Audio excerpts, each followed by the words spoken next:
Hello and welcome back to Talking Insights, the podcast series from Esomar.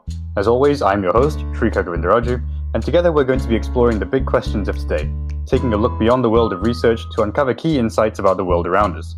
Our sector deals with understanding and predicting the present and future of society. So let's take a look behind the numbers and try and uncover the answers to the biggest questions of our time.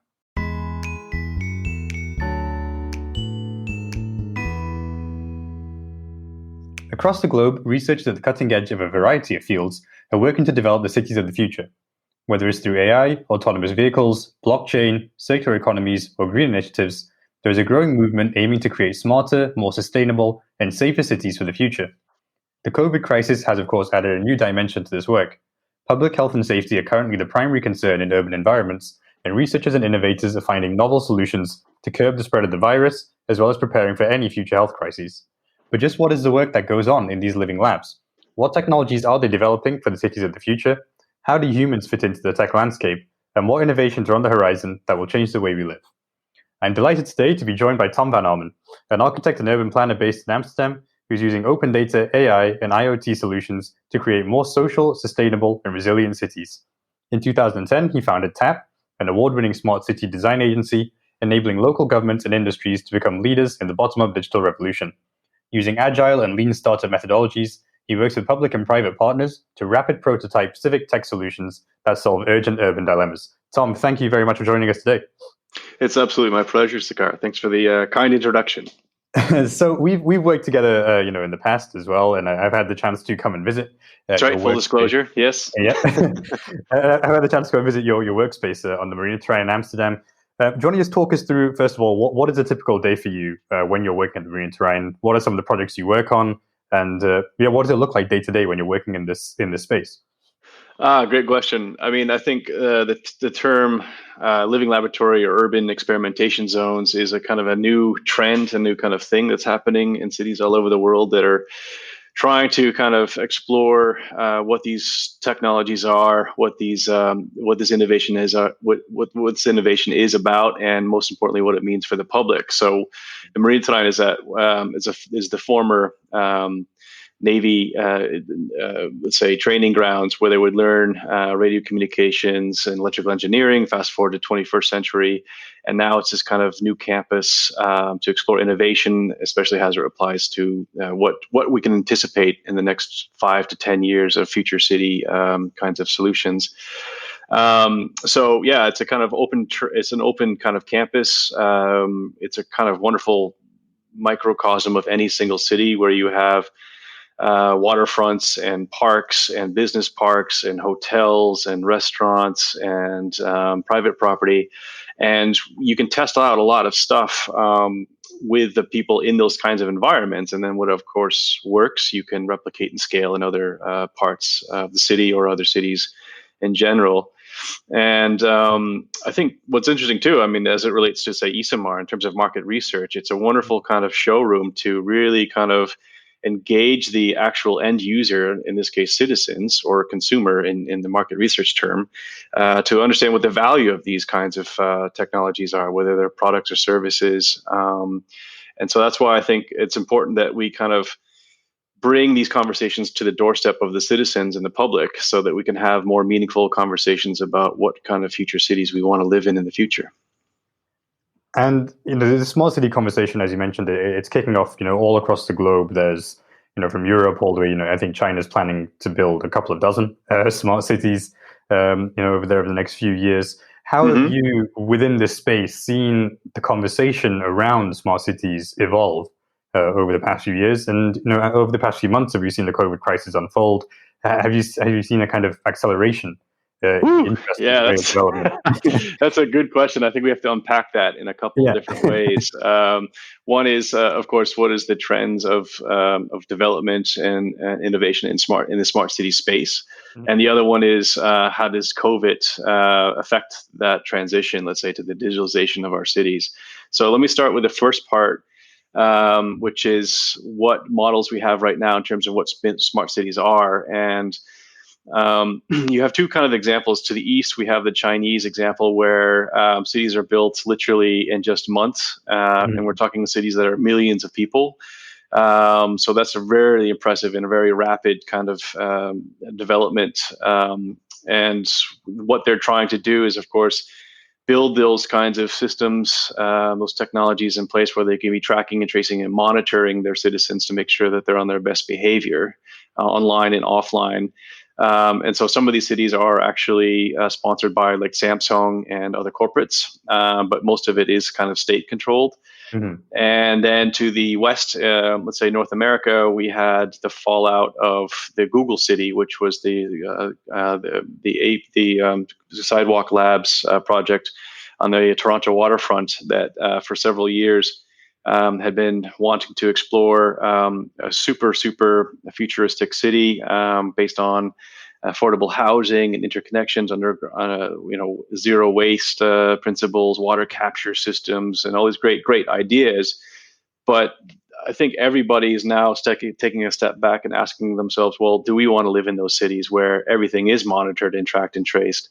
Yeah. And here we are in, let's say, Europe, which is we came up with the data protection, the GDPR standards, where the digital rights of citizens are protected. Digital rights is a human right. So we transitioned from 100 years ago, you had women and minority groups fighting for the right to vote.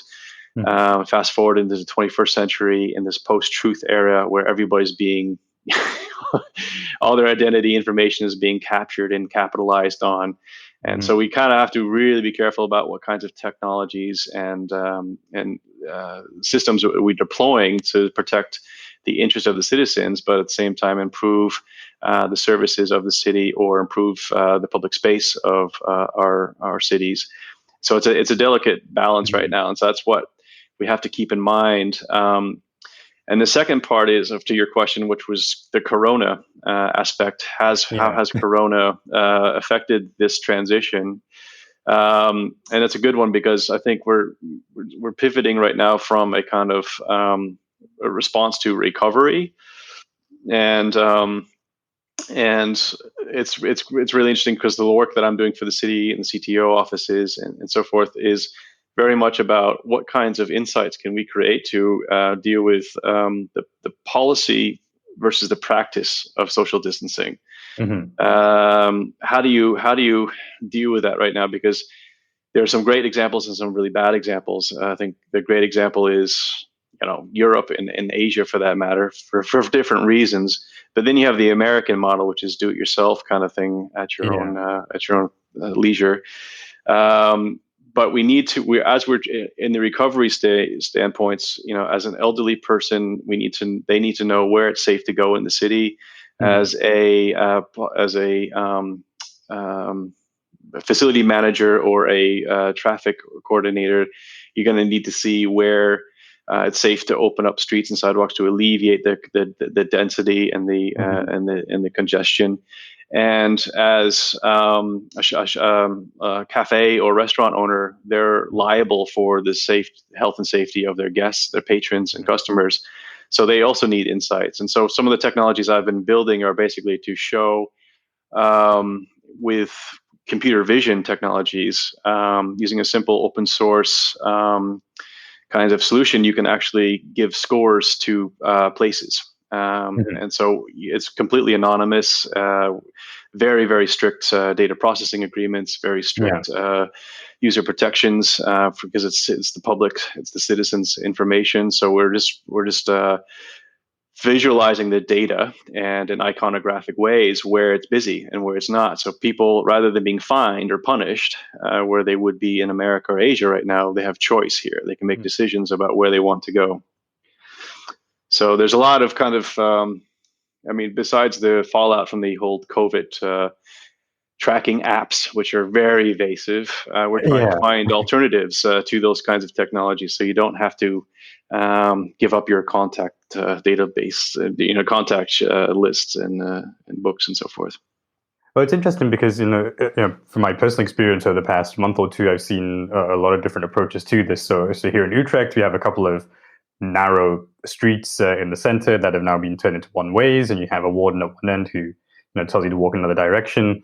Right. When I was in Germany a few weeks ago, you go to a restaurant and they have a little contact tracing slip that you fill in, you know, the date you arrive, your phone number, which country you came from. So it's arguably a much more low-tech solution.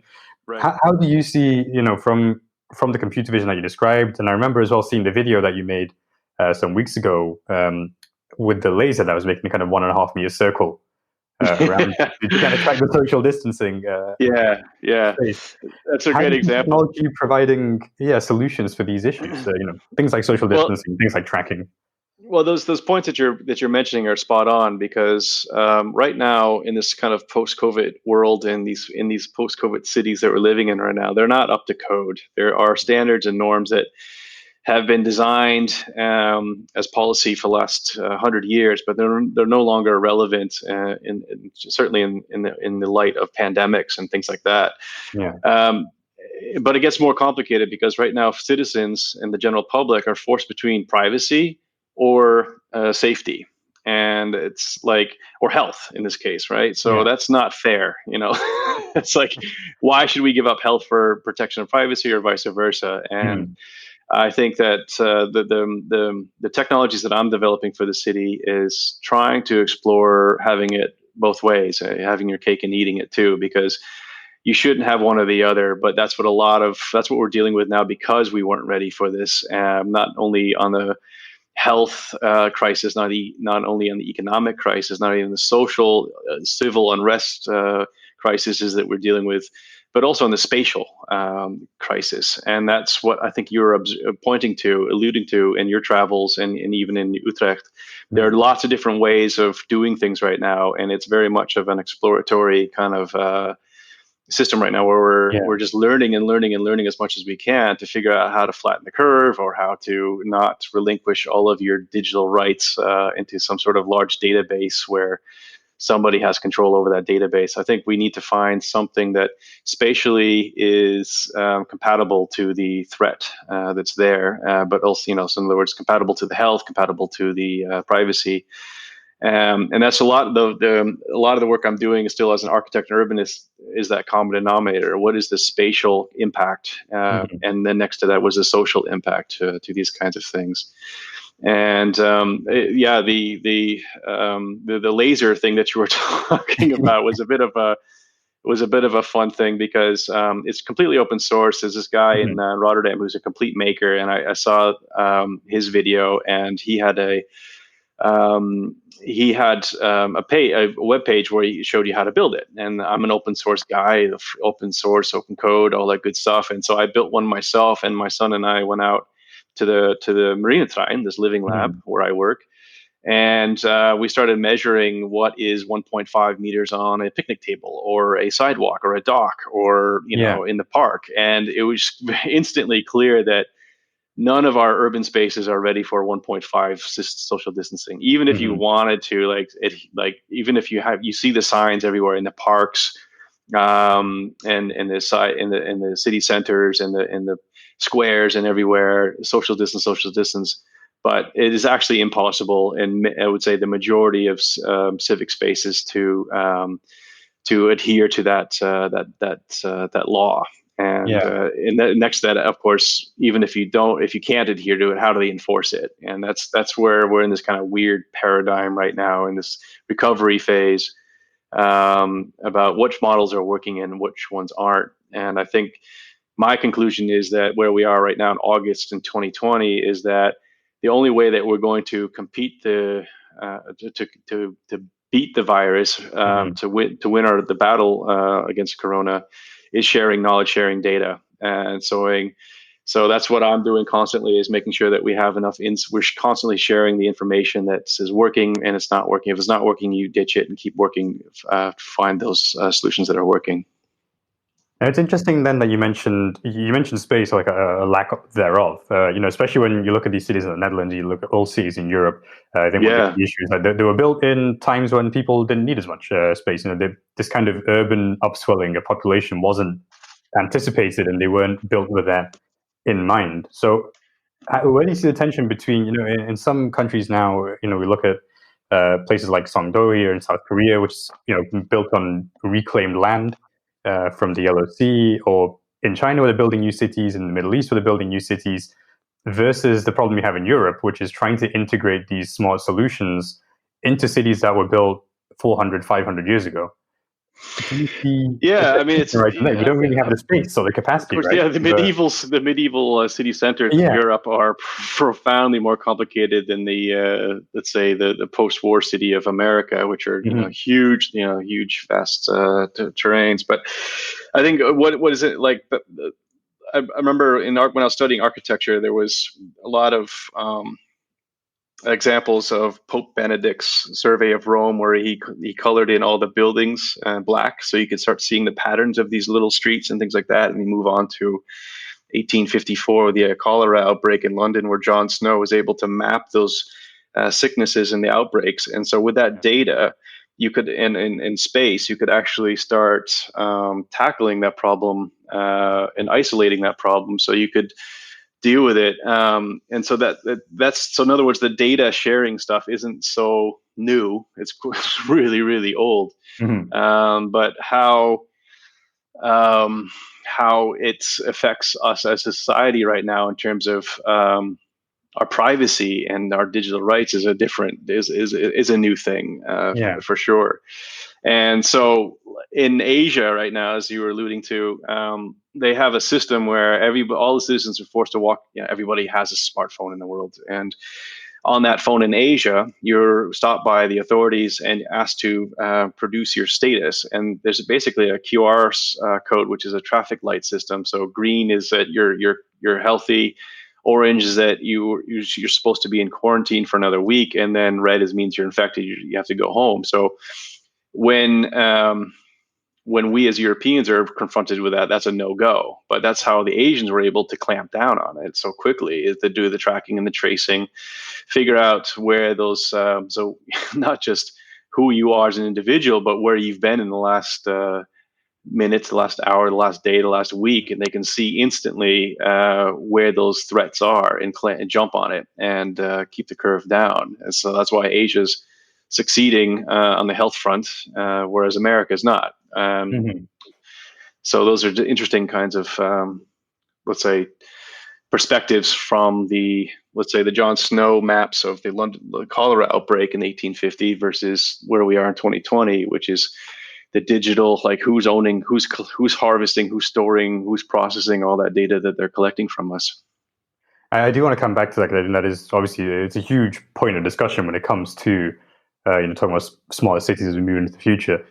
Just one last note on the kind of COVID front. You mentioned America, then I have to bring it up, which is the kind of mask debate, if you will, that's happening over there. Yeah. Do you see any role for technology or solutions like this in the mask debate, or is that something that just boils down to this sort of personal liberty idea, or can technology play a part in trying to get everyone on the same page?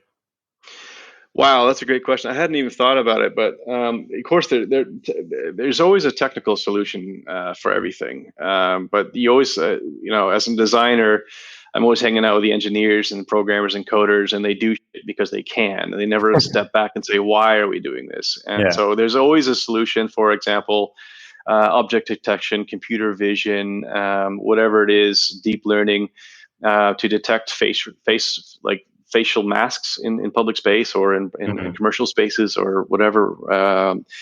Yes, that's possible. But I think, I don't know if that's the best way, because again, you're doing the kind of big brother stuff, and that's counterproductive, and especially in America, where it became political so quickly, because you can't tell me what I can do with these are my civil rights, and now, all of a sudden it became so political because you were forcing people to do stuff that they have the right and the freedoms not to do, right? But at the same time, they're infecting others and so forth in the process. And so for me, I think that's why Europe was so successful, is because we have, especially here in the Netherlands, there's this kind of polder model, right? There's this kind of consensus building model where we're all in this together. And I'm teaching my kids that as an American raising two Dutch kids and being married to a German wife, that the easy difference between the Europeans and the Americans is that the Europeans is a we society and the Americans is a me society. And it's always been that way. America has always been that frontier where everybody's defending themselves and so West forth. mindset. In the Wild West still exists today. So in terms of, are there technical solutions for that? Yes, of course. But then I feel it's kind of counterproductive, because then you're starting to get invasive, and you're starting to get into the private lives that the Americans like to protect. So there needs to be other ways of, what I think if you just had a bunch of celebrities just doing stuff, then Americans would probably follow. Or I don't know, I think have the federal government, the have Trump or the federal government actually just make a mandate out of it. They could also stamp it down a bit. But that's crazy. It's a crazy idea. You mentioned the operative word there again, which I think is it's right. It's right. It's privacy. That's the topic that we come back to. Yes. Time and again. I was just looking at this example before of Songdo, which is a smart city in South Korea. Some of the features that they have there, it's rubbish that's automatically taken away through underground pipes. The lampposts have cameras. Your apartment detects the arrival of your car and sends a lift down to meet you. You can monitor children's playground outside from your TV, so you can keep an eye on your kids. All these things are, on an objective level, they are useful. Of course, they have this convenience.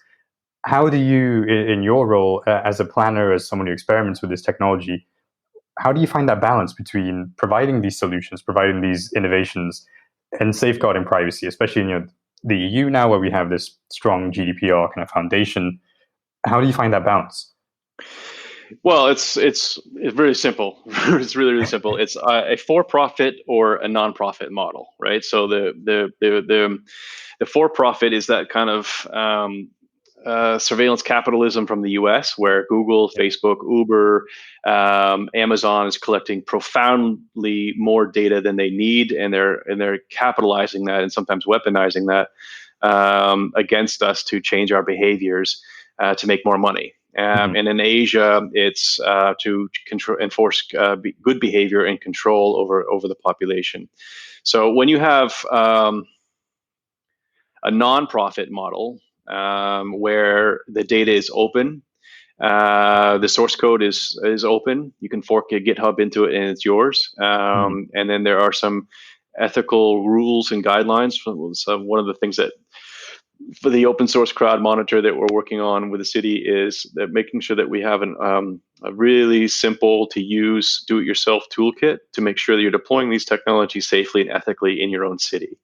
So yes, you can do it, but at the same time, once you release Pandora out of her box, you can't put her back in. So as a municipality, we need to sleep at night making sure that we have done our absolute best to keep this open, transparent, legitimate, accessible, and inclusive.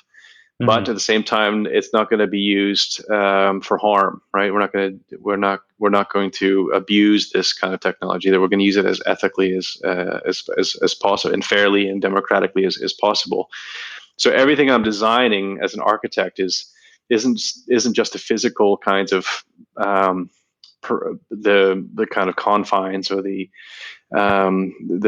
kind of physical and the spatial kind of components, but also the ethical and the trust components. Because if there's anything that I have to do is make sure that I have the trust from the policymakers, the trust from my commissioners, trust from my developers, trust from the public that's going to be part of these kinds of solutions. So you want to make sure that you are definitely complying to the GDPR rules, the VGA's, the data processing agreements, FAQs. There's signs to let people know that they're in an experiment zone, or that there are cameras here, but their data is protected and their privacy is protected, their identity is protected. It's all anonymized. Nothing goes to the cloud. Hyper locally collected, hyper locally stored, hyper locally processed and shared, and it's all free for your own business, for the interest of your business, for the interest of your livelihood. And so those are the kinds of reminders. So what I use as a compass is TADA, which is a wonderful kind of manifesto that has originated here in Amsterdam. Douwe Schmidt and I are constantly kind of evaluating the projects through those 6 principles of, I'm not going to get these all, but it's about openness, transparency, legitimacy of the data, that you're in control, it's citizen or human by design, and I'm forgetting the last one, but you get what I mean, is that you can rank yourselves and your projects based on those principles. 0 being horrible and and 10 being great examples for cities. And when you mentioned the transparency, ideas of transparency, ideas of accountability, which are also built into a lot of the kind of data protection frameworks that we see.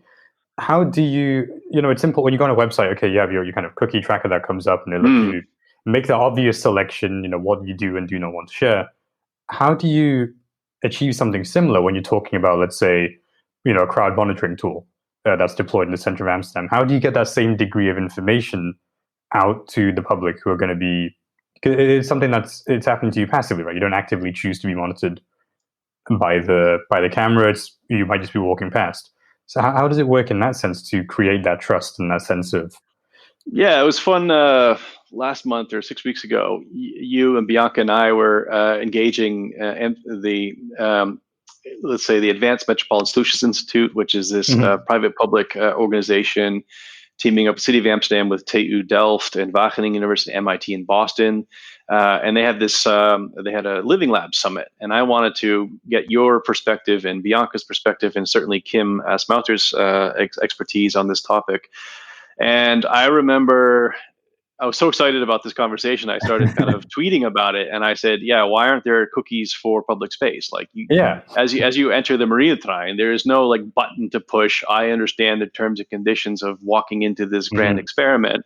You're just there because it's private property. If you don't like it, then you have to go somewhere else." And that's kind of the official like mandate from the facility managers as property owners. Of course, they're responsible for your health and safety and all that good stuff. But nevertheless, it's private property. If you want to go there to swim and socialize and picnic and visit your friends, that's fine. But be aware that you're a part of an experiment. Could be lots of different things. It could be recorded sound. It could be movement. It could be counting. It could be all sorts of different things that you're part of. And so I think that's why you need to have some sort of it's two things. One is that they need to be aware. There needs to be, like in GDPR, as Esomar and you know, the number one rule, the cardinal rule is consent. I give consent for these things.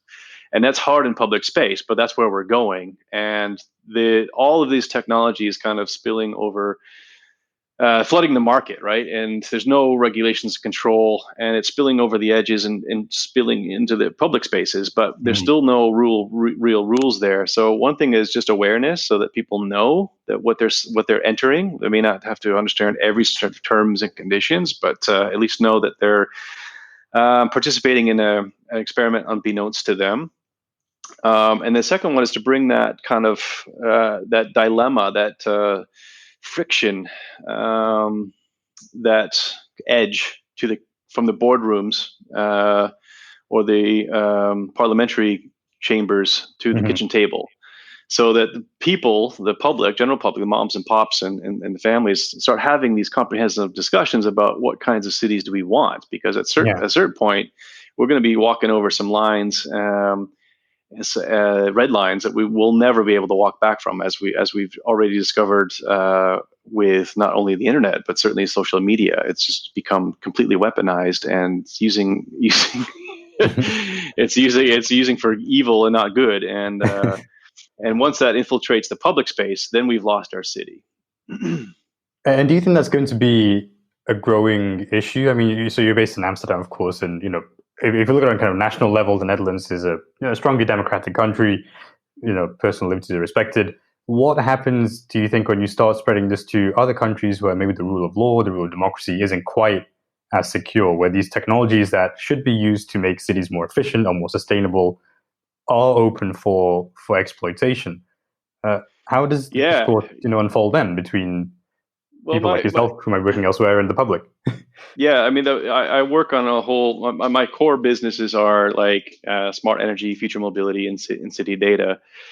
And my mandate is basically try to make as an inclusive and as resilient and as sustainable city as possible. Sustainability has different terms. There's economic sustainability, there's environmental sustainability, but there's also social sustainability. Yeah. And whatever we do experiment with has to bring the society in on the action, because otherwise they're going to be left out. And the corporations totally don't want opinions from people. They just want to make money. Yeah. And the cities want to make sure that the citizens are safe and protected. And that's a nonprofit model. So the tech that I'm exploring right now is always kind of walking that fine line between, being potentially invasive, but at the same time using those invasive tools as design techniques to improve our public spaces, to improve our future neighborhoods, so that we're not just using it for data collection and capitalizing it and selling it back to the city, which is what I would say 95% of cities are doing right now. They're getting into these very expensive vendor lock-in accounts with the Cisco's, Oracle's, Microsoft's for all these huge suite accounts, enterprise accounts, and they're sucking up millions and millions of dollars of taxpayers' money. And I'm saying, well, screw that. Let's do it non-for-profit and make everything open and transparent. In other words, like the source code is on GitHub. It's for you. It's free. And so you're kind of deploying all these technologies like waste detection. What kinds of waste? You're taking inventory. What exists around us, and in those patterns, we can start being more intelligent about how we plan and organize our cities more efficiently, effectively, without having to capitalize on the data. Yeah. And that's, mentioning these technologies and speaking of sustainability in the economy, there's new technologies that have emerged over the past 10 years or so that have really come to define these areas. So things such as AI, things like blockchain, getting into these concepts of circular economies, people generating power from solar panels and then selling it back to the grid. There's these micro kind of economic structures that are forming as well. How have you seen, from your point of view, the role of these technologies growing in urban spaces in cities like Amsterdam? Where do you see it going from here? Are we going to see more development in these spaces, particularly blockchain and AI, which I think are two of the most pivotal technologies that we're looking at? What are you seeing, from a boots on the ground perspective? Well, yeah, there's two things. I mean, as a civilization, we are consuming far, far, far more resources than we can actually produce or that nature can provide. And that's insane. That's suicide, right? So we really need to start really massive change in our mindsets, that we are continually trying to solve 21st century problems with the 20th century tools and mindsets, and that's not working at all. So we really need to figure out what things we can do personally to change that that demand on the natural resources. So when I say personal, I mean like my family right now is a part of a experiment with the city of Amsterdam to become a part of a virtual power. Our house is a virtual power plant. So that means that I invested in 12 solar panels on the roof that provides about 30 kilowatts per day. And that's stored in a battery, and the battery is connected to 50 other participants in this experiment, or neighbors, basically, in our district of New West, which is in the between the city center of Amsterdam and Schiphol Airport. Yeah. But it's based on a microgrid that was built, 20 years ago, and we should have the capacity to interconnect our batteries to make sure that we're not only producing the energy that we need and drawing off the battery, but we can share the excess energy with our home, with our neighbors. So the 50 other participants in the program, or ultimately with the schools or sports centers or churches or whatever that might need that extra capacity. And that's how we need to start thinking, is like, how do we share our like energy is a commodity, right? So waste is a commodity, water is a commodity. One of the other projects I was working on is in the Keuvel, which is a kind of clean tech playground just across the harbor from the central station. And they're a similar thing. They've basically used blockchain technologies to tokenize kilowatts. So when you have their little community after work go to the community restaurant, they can pay. They order their wines and their beers and their snacks, and they pay in kilowatts and not euros. Yeah. So what we've done there is we hooked up wireless water meters, smart water meters. So it's using a LoRa technology to push data on a millisecond level, in real time level. And so what happens is up until we installed the 15 meters at the end of the year, they would just take the water bill and divide it by 15. But now we actually have based on real consumption. Yeah. And it's not only to the consumption of your own dwelling, your own office. It's actually kind of interesting when your neighbors can see how much you're consuming. Your behavior changes really, really quickly. And then on a grander level, that helps us avoid a day zero, which is where cities like Johannesburg and others had a water shortage last year. Mhm. And then they have to start rationing or they have to start taxing, and we want to avoid that. And so these are those kinds of technologies that we're exploring about. How can you, in a simple way, change your behavior just by the insights that are provided to you? That's really interesting note there, because one of the other examples of the tech that's used in Songdo, the city in South Korea, is a small screen in each apartment which shows you your energy usage and compares it with your neighbors as well. Yeah, that's a very Asian thing to do. It creates a kind of, I guess, a kind of gamification element almost of absolutely. I mean, who can even live back more with the water thing, my dream is to work with some students and like design a who pooped app. Like you could like gamble on which dwelling is who's pooped, because you can see how many 3 liters of water is just like spikes in the water consumption. So if it's just a fun way of just kind of gamifying in a way. So it's a kind of lottery or bingo or some sort of online or app to play around with data. That would be fun. I guess the question then would be, so you have this kind of battery experiment, these kind of small scale water experiments. How would you go about expanding that to? Okay, we take Amsterdam example. It is a city, it's comparatively small by global city standards, but how would you expand an initiative like this to cover, let's say, the whole of Amsterdam? Is it technically feasible? Is it, from your point of view, what would you need to make that happen? Well, you need a living lab. I mean, that's I don't know when the last time you were at Marineterrein was, but some time ago. I gotta show you. I gotta give you another tour. I think because there's so much that's happening going right. Yeah.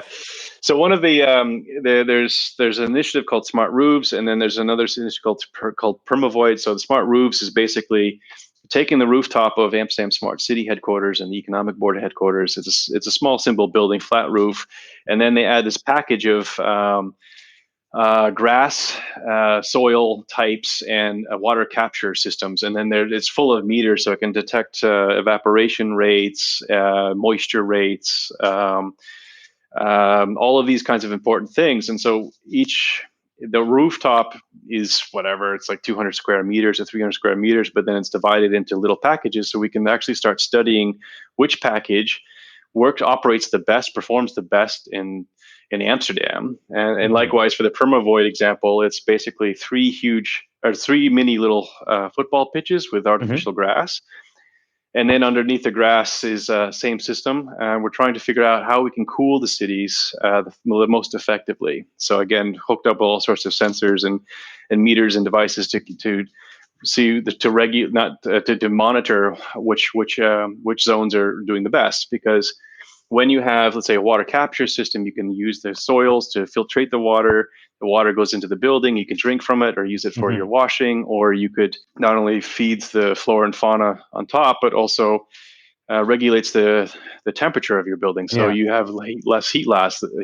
So cities like Amsterdam don't have to become these huge heat islands in the middle of the city, the country. And why is this important? Well, if it works on top of the Economic Board, they are now starting to talk with social housing companies, corporations that have some blocks that they also want to try to and scale to. So then you're helping the social housing, the affordable housing market with save money with greening up the roofs. And so when you zoom out of Amsterdam at 33,000 foot level, 50% of the surface area of the cities are all rooftops, but they're not doing anything. They're just sucking up all the heat, and all the water that comes down is just immediately going into the water treatment centers. 80% of it's getting water treated, whereas 80% of it could be captured and repurposed in a more productive way. But you got to start in like little living labs to show the public what the value is, to get more support or more awareness and then more support. Well, you mentioned the kind of heat island issue there. I think one of the other things I came across recently was I think Frankfurt in Germany, they're undertaking a huge project now to actually tear up a lot of areas that are tarmacked or concreted over and replace them with grass, with fields, kind of a natural means, as you mentioned there, to kind of take that heat away from the atmosphere. I mean, do you see? No, we're talking a lot here about things that you can kind of add on to buildings or things you can add to systems. In Europe, do we need to contend with a certain degree of subtraction as well? Do we have to undo some of the ways that our cities have developed to really embrace this new way, these smart cities? Yeah, I mean, I like to brand myself as a future city maker, which is basically anticipating all of the consequences that are about to happen with autonomous driving, right? Just for example, autonomous driving, what does that mean? It means, well, you have an electric engine. So as the city of Amsterdam's transitioning from a fossil fuel economy to an electrical economy, by 2030, all the cars will have to be electric, and also forbidden in the city, in the city center. And fast forward to 2050, that all the homes will be gas free. And so those are huge agendas, and those have huge spatial impacts as well, because once you have the electric car, you're talking about autonomous driving. So then why would you own a car when you in the future you're going to be sharing all of these things? So all of a sudden, all those huge ass parking spaces and viaducts and tunnels, and you're going to have the robots that we're testing on the Marineterrein as dynamic infrastructure, formulating these circuits to pick people off and drop people off, pick people up and drop people off.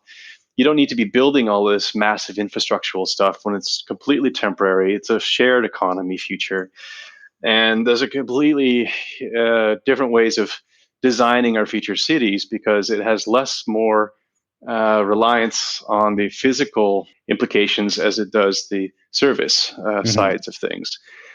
And so I'm really, really excited about what those, like Frankfurt, your example. If they've just realized, hey, we got way too much asphalt here. What can we do? Yeah. That's what every city should be doing right now. Take stock of what they've got and say, okay, this is a complete waste. We could give this back to our own ecosystem. And you mentioned the kind of car issue. It was just making me laugh. So I was thinking about the number of times I've been walking through the center of Amsterdam, beautiful canals, and I'm always baffled that there's so many cars there. I always think, why do the people that live on these wonderful canals need cars? And then I promptly almost get run over by a Tesla, which is coming up completely silently behind me. So yeah. Well, I think there's a couple of things about. I love the autonomous and electrical car discussions, especially with a couple of beers with my friends. But what will happen very, very, very quickly is that the data will show cities and especially insurance companies that the harm and injuries caused to humans from electrical vehicles or autonomous vehicles is like profoundly less than human drivers. Then the insurance rates go up for gas driving cars and manual driven cars.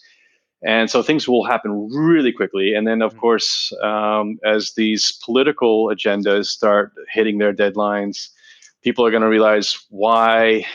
I mean, most Uber, I think I saw a lecture from Uber, and they were saying that in America, anyway, I can't speak for Europeans, but in the American example is that cars will sit idle, 22 hours a day in some cases, and that's a complete waste of space, right? So if you have a car that's on demand, you whistle and it comes to you. Why would you need to own it when you can share it, right? And it may not be yours, and you can start kind of thinking much, much more comprehensively about a shared economy and a shared model of mobility. And also, like in my case, I just bit the bullet and bought the new Van Moof S3 electric bike, right? Because I'm commuting from New Vest to the city center or to the harbor, the old Navy base, and that on my old bike it took me 40, sometimes 45 minutes. And my new bike's 25 minutes, so 15 minutes a day, or 15 minutes each way. So it's a half hour a day times 5 days. It's 4.5 hours, and every 2 weeks I have a whole day of productivity. Yeah. So that's a different way of looking at, let's say, mobility. Is that you don't have to have this fat ass, Tesla car that needs to be charged all the time. You could just move around quite effectively and efficiently on an electric bike as well. And for that 20-minute bike ride, I should say, for anyone listening, that's from an experienced Amsterdam cyclist. So don't try that at home. It's chaos on the bike paths out there sometimes. Yeah, that's the thing. But that's the thing is that I love like this year with Corona, you don't have so many of the tourists. I mean, it's been a weird, funky, crazy year because in Amsterdam has a population of 850,000 people, but the Bureau of Statistics show you that there are 12 million overnight bookings in the city. So that's 12 million people that aren't there this year because of Corona. Yeah. So we have our city back, and not only that, but they have these new experiments with the city, which is called the Auto te Gast, which is the auto is the guest, and the whole is Safartistraat, which is a ring road around the inner city's center, is now like electric bike autobahn. It's just like it is like a bunch of those like Star Wars speeder bikes is zipping around and around the inner city center, and it's great, and it really moves people fast. But then you bump into those tourists from Germany who are like, "Oh, these Dutchies are so rude and they're so aggressive," and you have to explain to them that this isn't biking is not a recreation for us. This is a mode of transport. Yeah. And if you want to go recreational biking, then go to the dunes or go to the forest. But in the city, this is our autobahn. We're not messing around here. So stop taking pictures with your selfie stick and obey this is our culture. This is our way of life.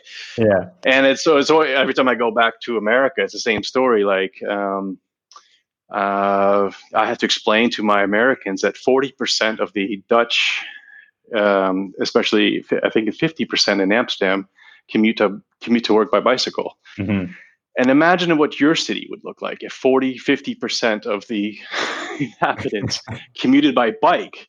I mean, just close your eyes and imagine that. Yeah. And that's a tough one for Americans. Yeah, it's American. I think also in the States, I visited in India as well when I've been there to see family, and just even trying to picture taking all those cars off the road it's borderline unimaginable, because you also have there's that kind of that development lag that I think that we should also explore a little bit, because we speak about Amsterdam, we speak about the Netherlands. It's a developed economy, it's a developed country. There is the means to invest in these projects, in these large-scale kind of overhauls of the way people live. How would you translate that to a country that's still developing? Let's say a country in Africa or India. How would you kind of try and introduce these same principles with less of the means behind them? Well, it's actually really simple. I mean, seeing is believing, right? So there's two ways about that. Bring those trade missions here to Amsterdam so they can really feel it, experience it themselves, and they can see that it works. It's not hypothetical. It's not abstract, that they literally get on a bicycle and see that they can move through a city quite efficiently and effectively. The second one is just little mini experiments. And again, this is why living labs are so important, is that you can do demonstration devices by blocking off a street just for the month of August. And it's amazing to see what happens when that street's blocked off. People they recolonate that street with swimming pools and picnic tables and portable plants, and then they realize, hang on, it's actually kind of nice without all this shit. And so, but when you do things on little baby steps, people try it out themselves, and then they realize, hang on a second, this is actually better. So let's make it policy.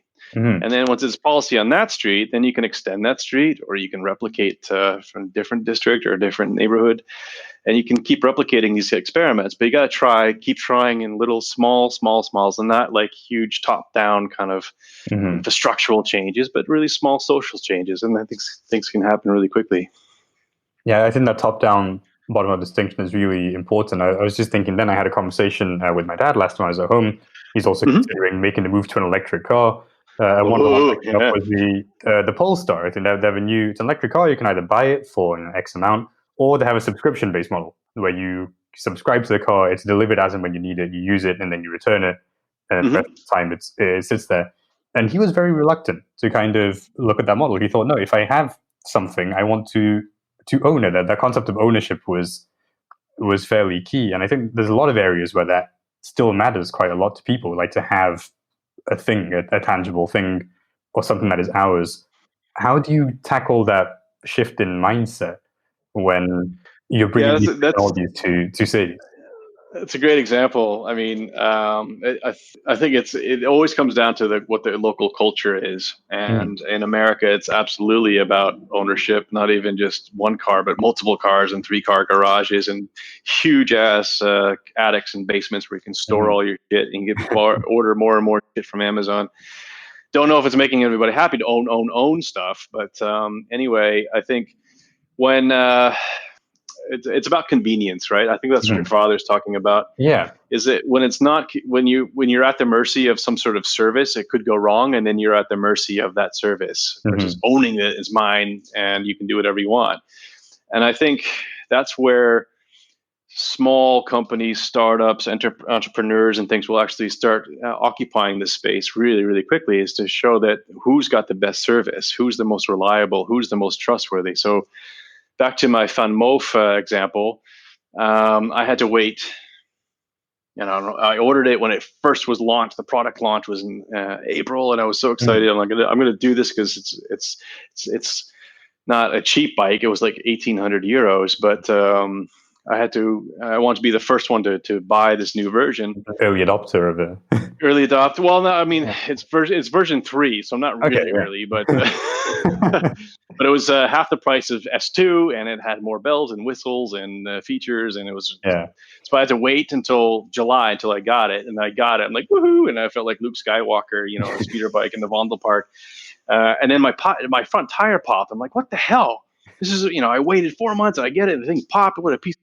And then I took it to, luckily, the Van Moof dealership is right central Amsterdam. So I walked it by, and then within 15 minutes they had swapped out the tire, and I was off. Mhm. No charge, no nothing. So Yeah.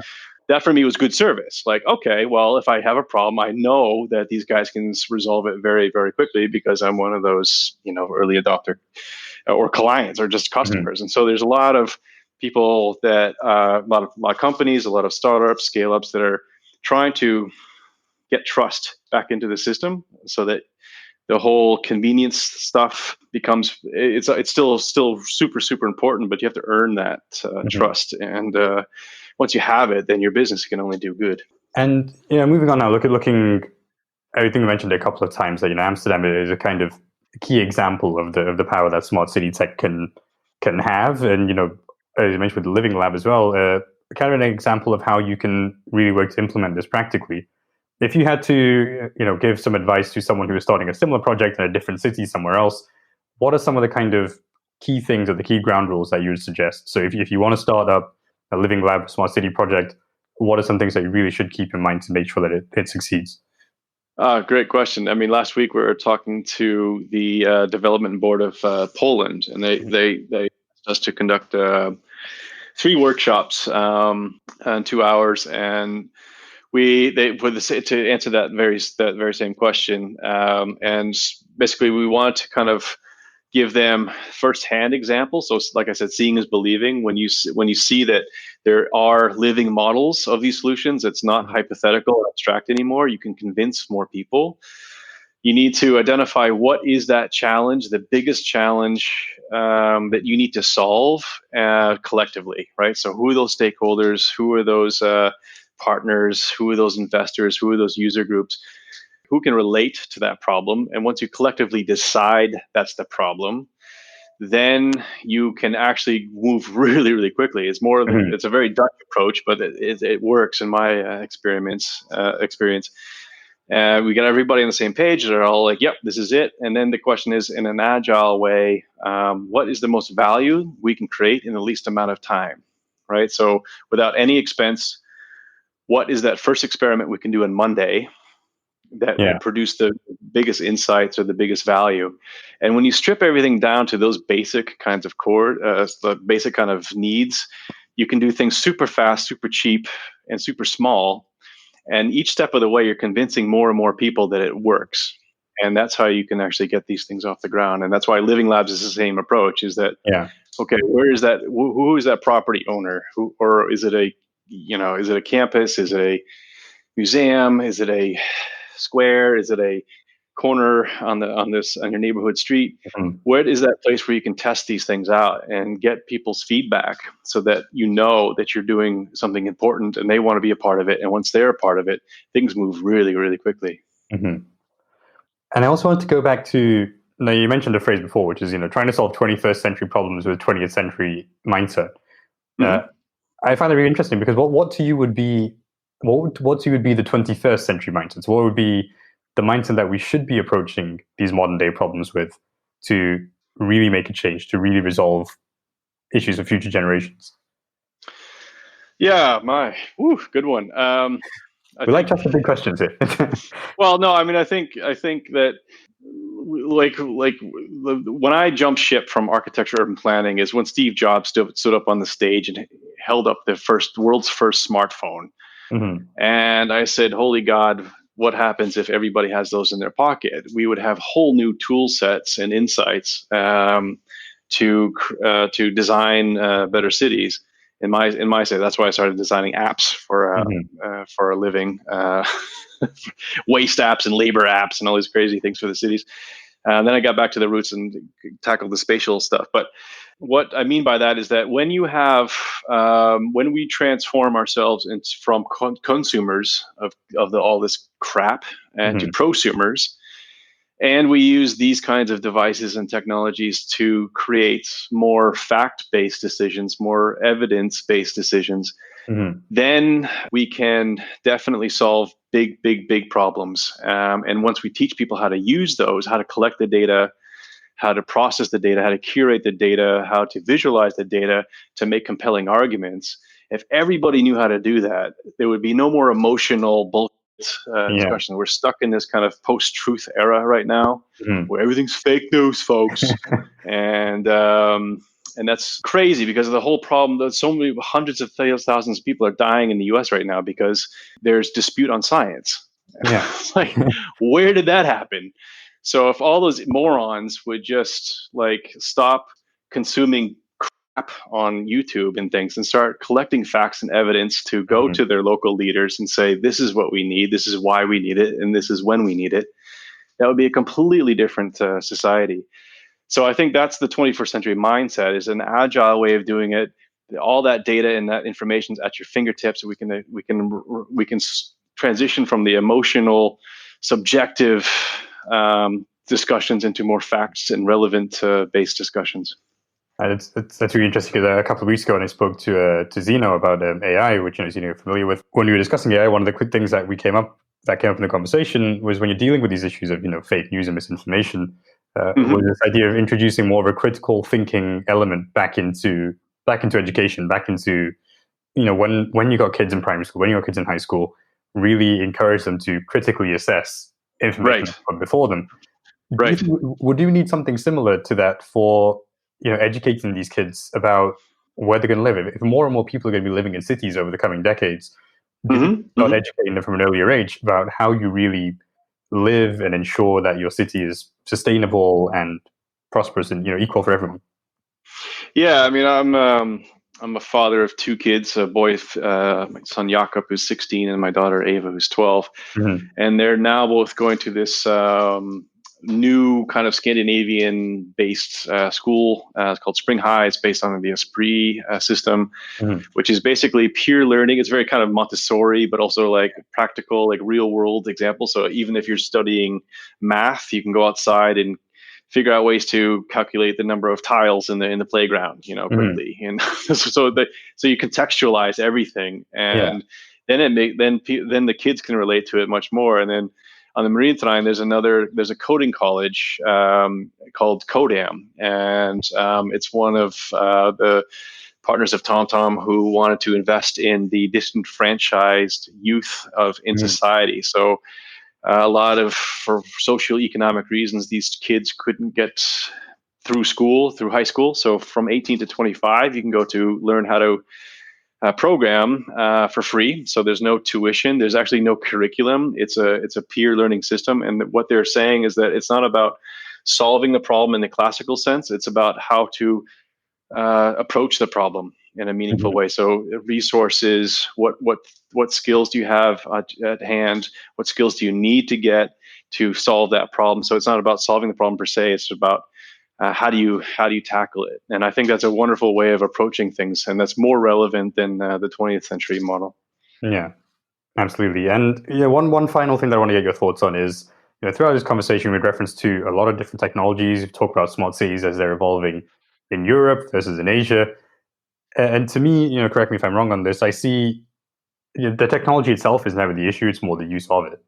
And we're seeing in Asia move towards a kind of traditional dystopian kind of view of what the future would be, as opposed to the sort of utopian model that we're starting to see developing, in Europe and in Amsterdam. From your point of view, on two levels. One, do you think we are heading towards that utopian future in our cities, particularly in the West? And how do we stop ourselves from sliding back into that more dystopian use of these technologies that should be helping us? Yeah, I mean, one of my favorite slides when I'm doing, keynotes and presentations and talks and things is there's this one slide that has three images. You have the Blade Runner image. You've got the the Black Mirror kind of dystopian realities that are at the doorstep, and you've got Orwellian's 1984 nightmare. And that's a very dark and black image that evokes a lot of emotion. But then I've been asking my friends, what is that utopian vision? And I think the closest we've gotten collectively is, Star Trek, right? So going, it's kind of like, I don't know how you say it, but if you're using the Star Trek metaphor, which I know that you and Zeno would appreciate, is like Starfleet would say to boldly go where no man has gone before, or we're coming the Borg, and we're collectively living in the hive. But I think my point is that we have to decide ourselves what are those values and principles we want to protect as citizens of a city, and collectively decide together what is okay and what is not okay. And the work that I'm doing is kind of putting it up in their face or holding up a mirror. It has good intentions, but it could be used badly. But I want to have that discussion, debate, and dialogue with the public so that they're involved, because we are now relinquishing way too much responsibilities to the corporates who have zero interest in citizens, and the corporations who have zero understanding of this technology. So we need to bring it back to the kitchen table, as I say. Yeah, absolutely. That's a really good food for thought to leave it on. Tom, great. Thank you so much for joining us and for sharing your insights. On, I think a hopeful future. Yeah, no, for sure. As long as we do it together, right? As long as we're in this together and not if we're the we society, not the me society, I think then we'll be okay. We shoot for Star Trek, not for Blade Runner. Exactly. Yeah, for sure. Thank you once again, and thank you to all of our listeners for joining us today on this journey of discovery. I hope you've enjoyed the discussion. I hope you've learned something new. I do look forward to welcoming you to the show again next time. If you do enjoy the show, please do follow us on SoundCloud or via Spotify. And if you have any ideas for the show, please contact us via podcast@esomar.org. And once again, that's a big thank you to Tom. Yeah, my pleasure. It's always a lot of fun to talk with you, my friend. And hopefully we'll be revisiting the topic again soon, I hope. Yeah, I got to come by the Marineterrein so I can show you some of these crazy radical experiments that we're doing for our cities. Absolutely. And do a genuine listen to go and check out some of the work Tom's been doing as well. And, yes. Until next time, please do all stay safe, stay healthy, and most of all, stay curious. Thank you, and we'll see you again next time.